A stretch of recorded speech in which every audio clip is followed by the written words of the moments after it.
Salut Philippe. Alors, je te fais un petit tuto sur les deux liens dont je t'ai parlé. Alors, on commence par le premier. Donc voilà. Donc la page, c'est la même que l'autre fois. Donc si tu t'es baladé un peu, ça te sera familier. Donc attends, je me rapproche un peu. Donc voilà comment ça se présente. En fait, quand là tu te mets dans le carré, ta roulette, elle va te servir à zoomer sur le plan. Donc je te fais voir un peu. Donc voilà, là c'est le secteur de Verdun. Je te montre en exemple et voilà. Et là, tu vois, tu as une petite croix avec les infos qui sont à côté du soldat. Voilà, là, tu en as un autre, tu vois, compagnie D, 9e infanterie, etc., etc. Donc voilà, quand tu sors de ce carré, je recule, donc tu te mets sur la droite par exemple, tu descends. Là, tu as la même page que l'autre fois sous les photos, tu vois. Là, ici, tu descends, tu fais load all, et là, tu attends.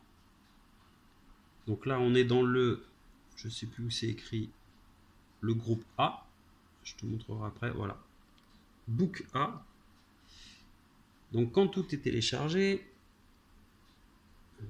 là tu descends et tu te rends compte que le fichier en fait il est énorme puisqu'il y a 441 fiches rien que pour le A. Donc là par exemple, là, tu vois il y en a beaucoup, donc je pense que c'est un cimetière provisoire.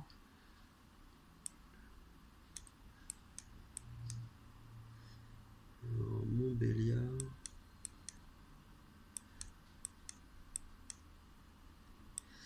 Voilà, tu vois. Héricourt, EF, voilà, numéro. Le cimetière 758. Donc voilà. Donc tu as plein de fiches. 441 fiches par fichier. Donc comme l'autre fois, si une fiche t'intéresse, tu cliques là, ça trouve une deuxième page, tu cliques droit enregistrer sous et tu la mets dans ton disque dur. Alors ensuite, il faut... Donc voilà. Là ici, on voit que c'est le book A. Quand tu cliques ici, hop, hop, hop, tu reviens sur la page en fait d'accueil et en descendant, voilà, on se rend compte qu'il y a 4 fichiers. Tu recliques là-dessus et voilà. Donc tu as le A, le B, le C et le D. Donc voilà. Donc ça, tout ça c'est à éplucher. Apparemment il n'y a pas Bello, mais bon, il y a déjà pas mal de secteurs, surtout Verdun et l'Argonne, je pense. Donc ça c'est le lien des cartes. Donc celui-là, je le ferme et je te montre le deuxième. Donc voilà, si tu as de la chance comme moi, souvent ça bug. Donc là tu vois ça fonctionne pas.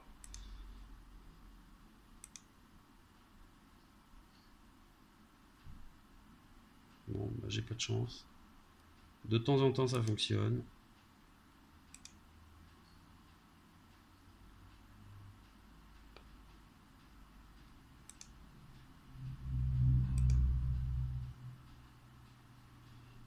Bon, pas de chance pour soi. Alors, sinon, si ça fonctionne, ça te donnera ça.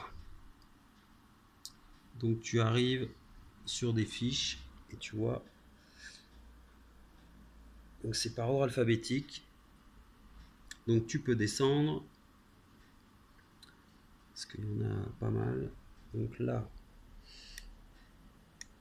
Donc moi quand je fais avec la flèche, ça fonctionne pas non plus. Donc je suis obligé de marquer avec mon clavier, par exemple la 3. Je fais entrée. Et normalement, ça devrait fonctionner. Non, pas terrible.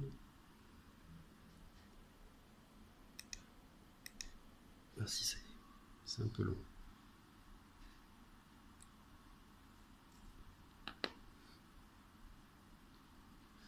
Donc voilà, là, je vais te montrer un exemple. Je vais aller chercher. Donc voilà, tiens, on va prendre là.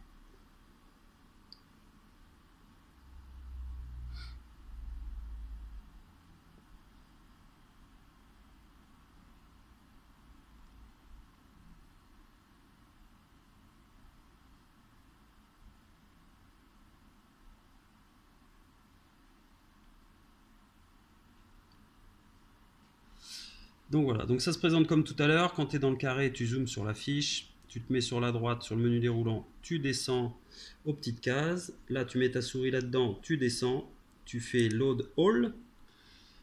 Et là, ça va t'ouvrir toutes les fiches. Donc, je crois qu'il y en a plus de 1000 par fichier, enfin, par fichier, non. Plus de 1000 par tranche de nom. Donc là, on est entre H, je sais plus quoi, entre Kidwell et Kmek. Donc il y a, donc tu vois que là, ça, là, tu vois, on est à 600, 700, 900, 1000. On est bientôt arrivé au bout. Merde. Donc voilà, là il y a 1650 fiches. Donc ça fait pas mal. Et je vais prendre la 826 parce que c'est celle que j'ai cherchée pour mon Marines. 826. Donc voilà comment ça se présente. Tu as le nom du gars, Kip, donc c'est la plaque de Marines que j'ai trouvée à Gièvre. Joseph Hirman, la date du décès, son régiment, le grade, la date d'enterrement, etc. Et tu vois le lieu de sa tombe. Donc voilà, à Juilly, dans Seine-et-Marne. La personne à contacter en cas d'urgence. Quelques petites infos encore en bas. Et alors, en fait, ça se compose de 2 fiches. Donc après, tu cliques sur la flèche et tu as la suite. Donc le verso de sa fiche, en fait. Donc ça doit être la date de relève du corps avec le port d'embarquement, le port de débarquement. Bon, ce qui est dommage, c'est qu'il ne marque pas le lieu de la sépulture. Mais en tout cas, on voit qu'il a été livré sûrement à son père. Voilà. Donc voilà, ça, faut que tu t'amuses à chercher tous tes soldats et puis avec un peu de chance, tu auras ça. Voilà, puis comme l'autre fois, hein, la petite flèche bleue si tu veux télécharger la fiche sur ton ordinateur. Voilà, voilà. Allez, bonne recherche. À bientôt, salut.